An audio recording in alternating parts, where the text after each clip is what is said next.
مومنین، یہ سورہ انبیاء کا سلسلہ جاری و ساری ہے. یہ آیت جو پڑھی یہ 46 آیت ہے، 46ویں.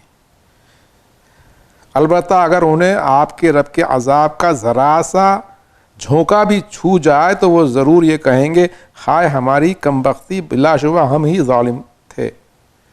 یہ جو ظالمین جو اللہ سے دور بھاگتے ہیں اور دنیا میں غرق ہیں، اللہ سبحانہ وتعالیٰ فرما رہا ہے کہ جب عذاب کا ذرا سا جھونکا بھی آئے گا، مس ہوگا، تو اس وقت چیخنا شروع کر دیں گے اور کیا کہیں گے؟ یا ویلنا انا کننا ظالمین، کہ ہائے خرابی ہماری، ہم ہی ظالم تھے. تو جب تک آنکھوں پہ پردے پڑے رہتے ہیں.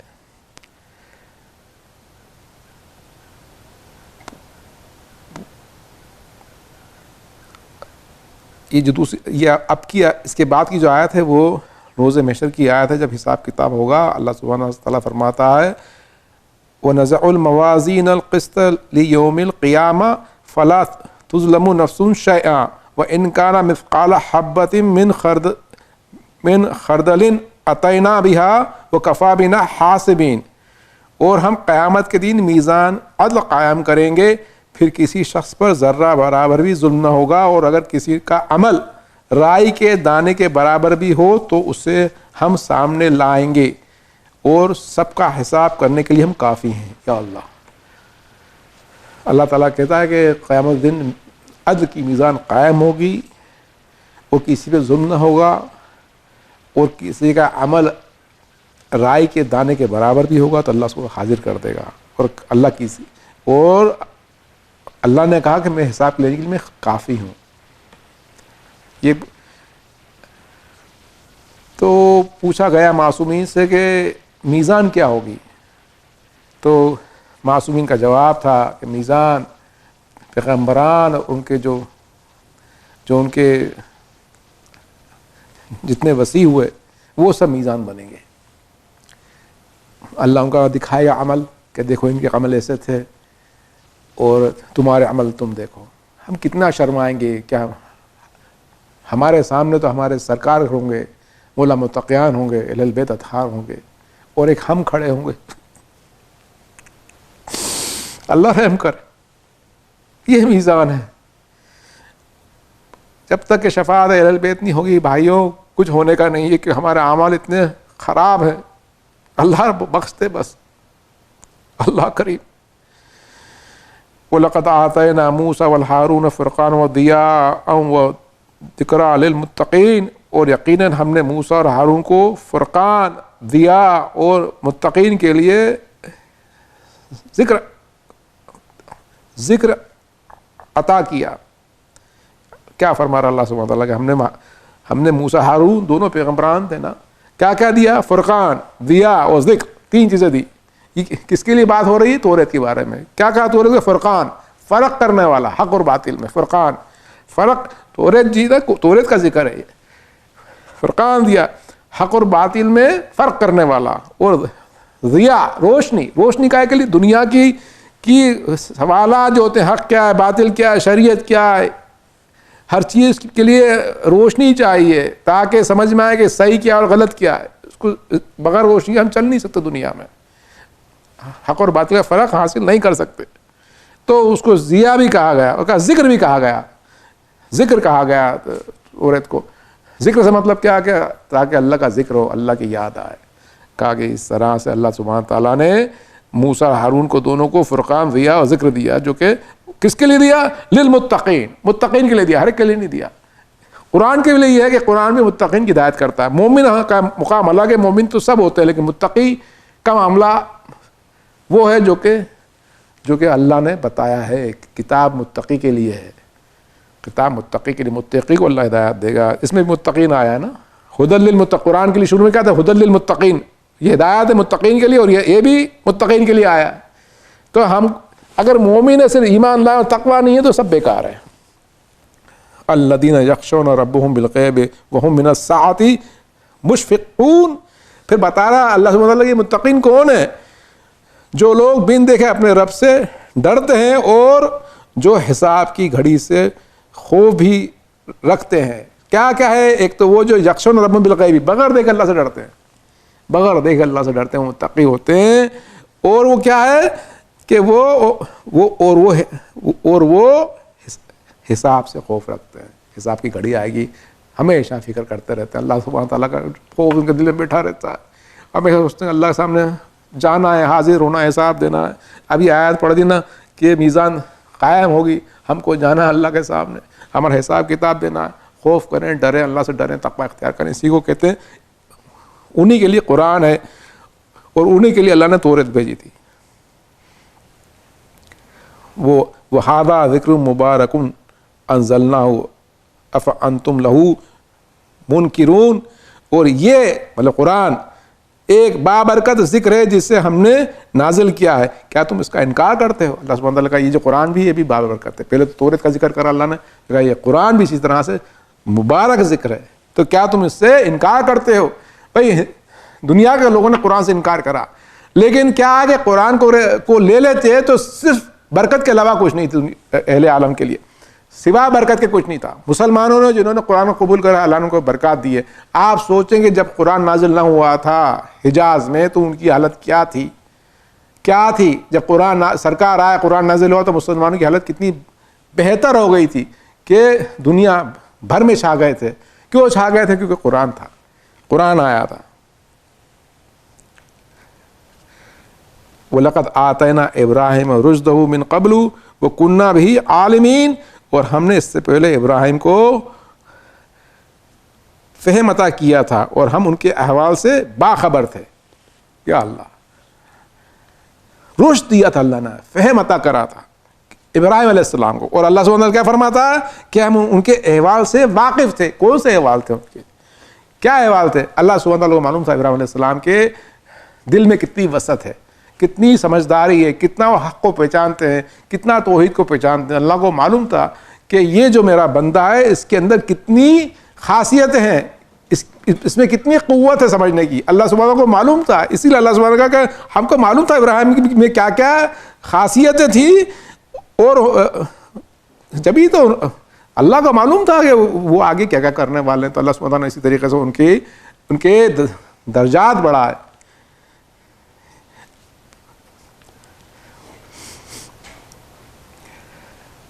اذ قال لی ابی وقومی ما ھذا تماثیل التی انتم لہا عاکفون. جب انہوں نے اپنی باپ اور اپنی قوم سے کہا تھا کہ یہ کیسی صورتیں ہیں جن کی تم مجاوری کرتے ہو, تو باپ سے مراد ان کے چچا ہے اس میں. تو کیا اب اللہ سبحانہ تعالیٰ قصہ سنا رہا ان کے بچپن کا.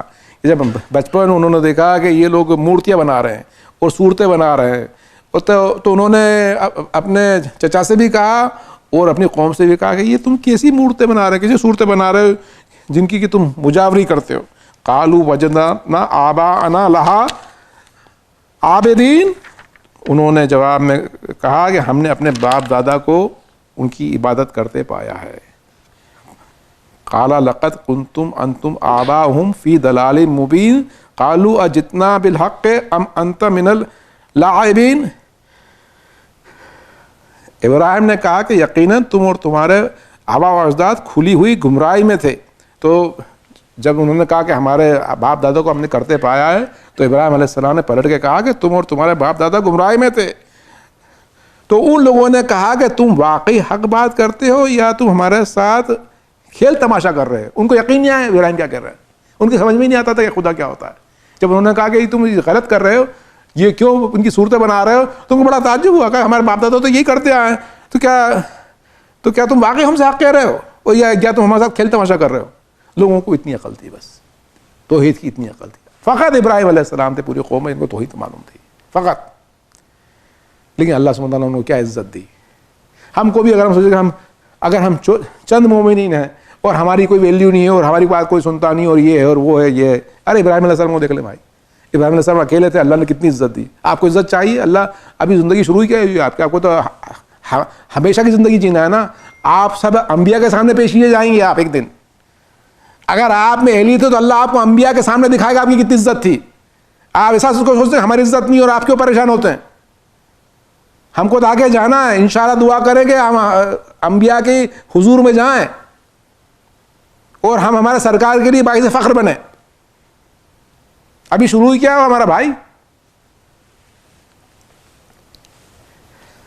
قال بل ربکم رب السماوات والارض التی فطرہن وانا علی ذلکم من الشاہدین. ابراہیم نے کہا تمہارا پروردگار تو آسمان اور زمین کا رب ہے, اس نے انہیں ایجاد کیا ہے اور میں اس بات کا گواہ ہوں. تو ابراہیم علیہ السلام پلٹ کے کہا کہ دیکھو یہ کچھ بھی نہیں ہے, تمہارا جو رب ہے وہ کون رب ہے؟ رب السماوات والارض, جو رب ہے پالنے والا ہے سماوات و ارض سب کا, اور اسی نے سب کو ایجاد کرا ہے, اور میں اس بات پر میں شاہد ہوں. شاہد کس طریقے سے ہوں؟ علم بھی رکھتا ہوں اور اس بات میں اڑا ہوا بھی ہوں کہ یہی حق ہے. یہ ان کی شہادت تھی. ہم کہتے ہیں نا اشہد ان لا الہ الا اللہ, شہادت دیتے ہیں نا, ابراہیم علیہ السلام نے شہادت دی تھی. شہادت کس کہتے ہیں؟ کسی چیز کا علم ہونا اور اس پہ قائم رہنا, کہ میں اس بات پہ شاہد ہوں. وَتَاللَّهِ لَأَكِيدَنَّ أَصْنَامَكُمْ بَعْدَ أَن تَوَلُّوا مُدْبِرِينَ, اور خدا کی قسم تمہارے چلے جانے کے بعد میں ان کے ساتھ ایک چال چلوں گا. کہا میں چال چلوں گا. اب اس پہ بحث ہے کہ یہ جو کہا ابراہیم علیہ السلام میں چال چلوں گا, تو کیا سب کے سامنے کہہ دیا کہ انہوں نے دل میں کہا؟ تو میزان یہ کہتے ہیں, میزان میں علامہ طباطبائی نے کہا انہوں نے سب کے سامنے نہیں کہا, خود اپنے دل میں کہا, کیونکہ سب کے سامنے کہتے تو وہ اکیلے تھے, خطرے کی بات تھی, تو انہوں نے اپنے دل میں کہا. یہ میزان کی پوزیشن ہے. دوسری تفاسیر میں ایسا کہ نہیں, انہوں نے سب کے سامنے کہہ دیا. تو اس طرح سے میں نے دونوں پہلو آپ کو پیش کر دیے. تو ان کی جو بحث ہے, ان کی جو بحث یہ ہے کہ بی بی زینب سلام علیہ نے بھی یزید کے سامنے کہہ دیا تھا کہ یزید تو ظالم ہے, تو کہا جب انہوں نے کہہ دیا تو کیا ابراہیم علیہ السلام نہیں کہہ سکتے ہیں؟ یا امام خمینی نے بادشاہ کو کہہ دیا تو بادشاہ تو ظالم ہے. تو انہوں نے کہا ان کی بحث یہ ہے. تو دو الگ الگ بحثیں میں نے آپ کے سامنے بتا دی.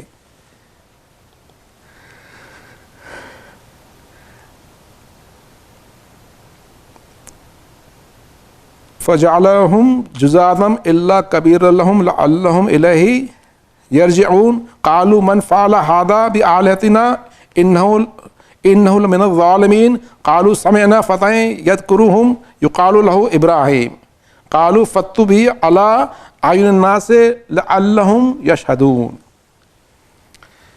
تو یہ چار آیتیں نے پڑھی ساتھ میں ایک کے بعد ایک. میں اس کا ترجمہ پڑھ دیتا ہوں. وہ کہنے لگے ہمارے خداؤں کے ساتھ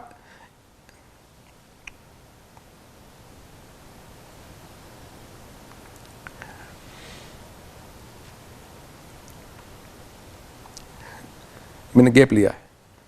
چنانچہ ابراہیم نے ان بتوں کے ٹکڑے ٹکڑے کر ڈالے سوائے ان کے بڑے بت کے کہ ہو سکتا کہ پلٹ کر وہ اس کے پاس آئیں. وہ کہنے لگے ہمارے خداؤں کے ساتھ یہ سلوک کس نے کیا؟ یقیناً وہ بڑا ظالم ہے. کہا کہ ہم نے ایک جوان کو ان کا ذکر کرتے سنا تھا جس کا نام ابراہیم ہے. وہ بولے تو اسے سب کے سامنے لے کر آؤ تاکہ سب لوگ اسے دیکھ لیں. یہ ترجمہ ہے. اس میں جو بحث ہے اس بات پہ پہلی آیت ہے کہ لعلہم الیہ یرجعون, کہ انہوں نے ٹکڑا ٹکڑا کرا اور بڑے کو چھوڑ دیا تاکہ اس کی طرف پلٹ کے آئیں. پلٹ کے آنے سے کیا مطلب ہے؟ کہ ان کو یہ سمجھ میں آئے کہ یہ سب تو ٹوٹ گئے, یہ کیوں بڑا بیٹھا ہوا ہے, تاکہ ان کو ایک فکر پیدا ہو, تاکہ ان کو ایک فکر پیدا ہو کہ اس کی طرف یہ کیوں کھڑا ہوا ہے ایسا. اب وہ سب کو تو معلوم تھا نا کہ کوئی بھی کچھ کرتے تو کچھ بھی نہیں ہے, لیکن ایک فکر پیدا کرنا چاہ رہے تھے ابراہیم علیہ السلام. تو پھر کہنے لگے ہمارے خدا کے ساتھ کس نے سلوک کرا ہے, بڑا ظالم ہے. تو کہا ہم نے ایک جوان کا ذکر, کیونکہ ابراہیم علیہ السلام کہتے پھرتے تھے نا, تو کہا وہ سنا ہے ہم نے ابراہیم ہوں گے وہی کرتے پھرتے برا کہتے ہیں, ہمت تھی ہوں گے. تو کہا کہ ان کو سب کے سامنے لاؤ تاکہ ہم ان کو پیش کریں.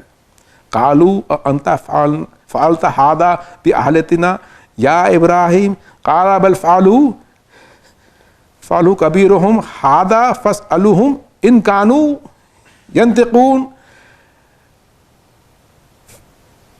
فرجعوا الى انفسهم فقالوا انكم انتم ظالمون. لوگوں نے دریافت کیا ابراہیم کیا تم نے ہمارے خداؤں کے ساتھ یہ سلوک کیا ہے؟ وہ بولے یہ سب ان کے بڑے کا کام ہے اگر یہ بولتے ہوں تو ان سے پوچھ لو. یہ سن کے وہ لوگ خود اپنے بارے میں غور کرنے لگے اور انہوں نے کہا واقعی تم خود ظالم ہو. یہ 3 آیتیں. تو جب لے کے پکڑ کے آیا تو کہا کیا تم نے یہ کام کرا تھا کیا؟ تو انہوں نے کہا نہیں، وہ اس نے یہ اس کا بڑے کا کام ہے، اگر بولتے تو تم پوچھ لو، بڑے نے کیا. تو وہ اپنے آپ میں غور کرنے لگے، کہنے لگے ہم خود ہی ظالم ہیں. سمجھ میں آ گئی بات، شرم آ گئی ان کو. تو انہوں نے ایسا کیوں کہا ابراہیم علیہ السلام نے کہ بڑے سے پوچھ لو؟ تاکہ ان کی فکر کو جھنجھوڑ رہے تھے. وہ فکر کرو، فکر پہ چیلنج تھا. کہا اس نے کیا ہوگا. ان کانو ینطقون کہا انہوں نے کہ اگر وہ بڑا بولتا تو اس سے پوچھ لو. ان کانو ینطقون، اگر بڑا بولتا تو اس سے پوچھ لو. بتانے جا رہے تھے بولتے بھی نہیں ہے. تو وہ پھر اپنی طرف پلٹے. فرجعوا الی انفسہم، اپنی طرف پلٹے، غور کرنے لگے. پھر بولے ہم خود ہی ظالم ہیں. انہوں نے اعتراف کر لیا کہ ہم خود ظالم ہیں کہ ہم ایسوں کو پوچھتے ہیں جو کہ بولتے تک نہیں ہیں. ہم کیوں ایسی حرکت کرتے ہیں. ان کو دل میں بات سمجھ میں آ گئی ان کو، کیونکہ ابراہیم علیہ السلام کی فکر کو چیلنج کیا تھا. پھر کیا ہوا؟ پھر اس کی بات کیا ہوا؟ پھر ہے نا شیطان غالب آتا ہے. پھر یہی ہوتا ہے شیطان آنا، ایگوٹزم. پہلے تو بہت سے آپ لوگوں کو آپ دعوت دیں گے نا اسلام کی تو شروع میں ہاں کر دیتے ہیں، کو سمجھ میں آتی بات. اس کے بعد کھٹ کر کے دیکھ لینا، آپ جب دعوت دیں ایک دم سے پلٹتے ہیں. کیا ایگوٹزم آتا ہے. نہیں، اللہ رحم کرے. ثم نکسوا علی رؤوسہم لقد علمت ما ہؤلاء ینطقون قال افتعبدون من دون اللہ ما لا ينفعکم شیئا ولا یضرکم اف لکم ولما تعبدون من دون اللہ افلا تعقلون. ابراہیم نے کہا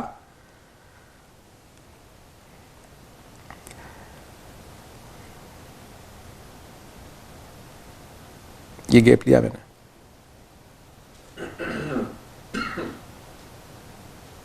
یہ جو آیتیں پڑھی، چند آیتیں اس کی بات کی پڑھی، جب انہوں نے اپنے دل میں غور کرنے لگے کہ ہم خود ہی ظالم ہیں. اس کے بعد کے ترجمہ آئے اور ترجمہ اس طریقے سے چلتا ہے. پھر انہوں نے سر جھکا کے کہا ابراہیم تم تو جانتے ہو کہ یہ بولتے نہیں ہیں. شرما گئے اور سر جھکا کے بولے ابراہیم تم تو جانتے ہو کہ یہ بولتے نہیں ہیں. اب سمجھ میں آ گئی ان کی بات کہ ظالم بھی تھے، شرما بھی رہے تھے اور کہتے تم تو جانتے ہو کہ یہ بولتے نہیں ہیں.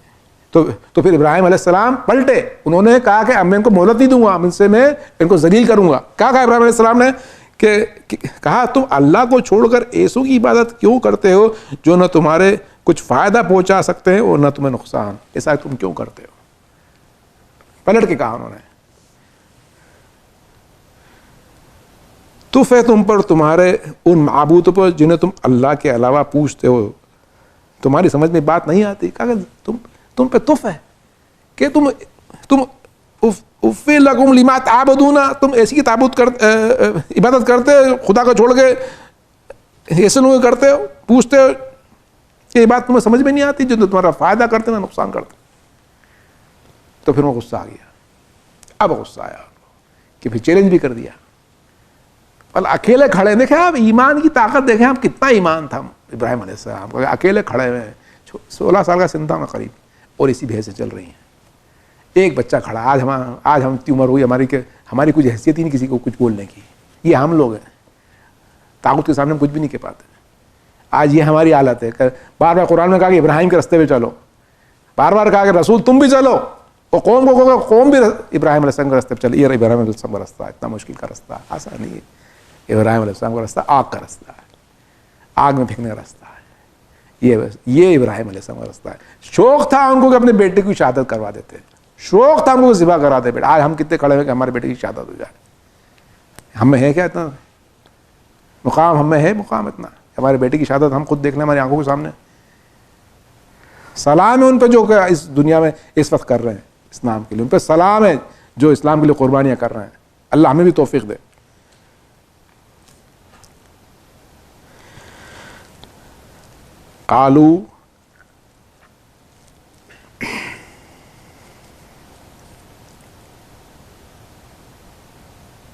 قالوا حرقوه وانصروا آلهتكم ان کنتم فاعلین قلنا یا نور کونی بردا و سلاما علی ابراہیم. جب انہیں غصہ آ گیا، دیکھیں ایک طرف ان کا غصہ، دوسرا اللہ کا پیار. جتنا اللہ، بس سمجھ لیں یہ ایکویشن ہے کہ جتنا اللہ کے دشمنوں سے آپ غصہ لیں گے اللہ کا اتنا پیار آپ کو ملے گا. اگر آپ اللہ کے دشمنوں سے بچتے پھریں گے تو اللہ کا پیار بھی اتنا نہیں ملنے والا. یہ بات، یہ ایکویشن اللہ نے بتا دی. اس میں جتنا انہیں غصہ دلاؤ گا اللہ اتنا پیار کرے گا. انہوں نے کہا اسے انہوں نے کہا کہ اس کو جلا ڈالو اور اپنے معبودوں کی حمایت کرو اگر تمہیں کچھ کرنا ہو. اس کو جلا ڈالو، اپنے معبودوں کی حمایت کرو اگر کچھ کرنا ہو. وہ تو خود کر نہیں رہے ہیں، کرنے جا رہے ہیں، وہ تو بیٹھے ہوئے مت بنے ہوئے. ہم نے کہا آگ تو ابراہیم پر ٹھنڈی ہو جا اور سلامتی والی ہو جا.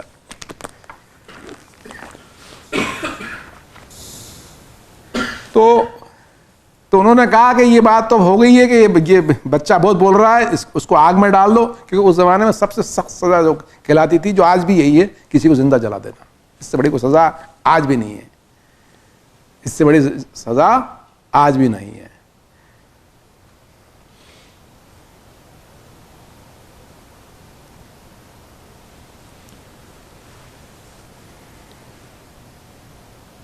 زندہ جلنا کوئی آسان کام ہے؟ ان شہیدوں میں سلام جو زندہ جل گئے اسلام کے لیے.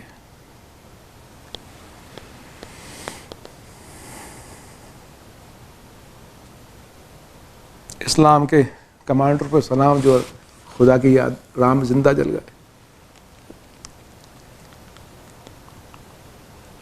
تو کہا کہ زندہ جلا دو. تو کیا ہوا تھا؟